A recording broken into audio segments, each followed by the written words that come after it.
Okay, welcome back mga scalper. Another technical analysis for BTC. And wag na nga nating patagalin pa.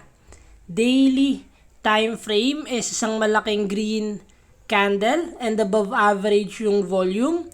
Good news is meron pa ring mga buyers na sumasalo after ng selling pressure na to.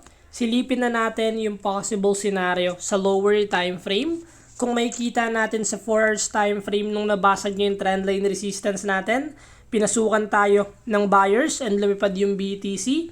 And currently, possible nagkakaroon ng pullback si BTC. Para magkaroon tayo ng healthy trend, kailangan nating magkaroon ng first higher low and merong sasalo dito sa 68,900. Since kung babakatin natin from swing low to high, meron tayong 0.618 here.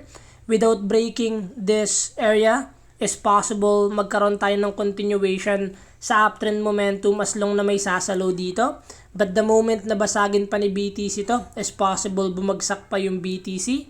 So we will always wait pa rin sa magiging reaction ng BTC and we will confirm if merong bang mga green candle na sasalo dito to confirm yung uptrend momentum.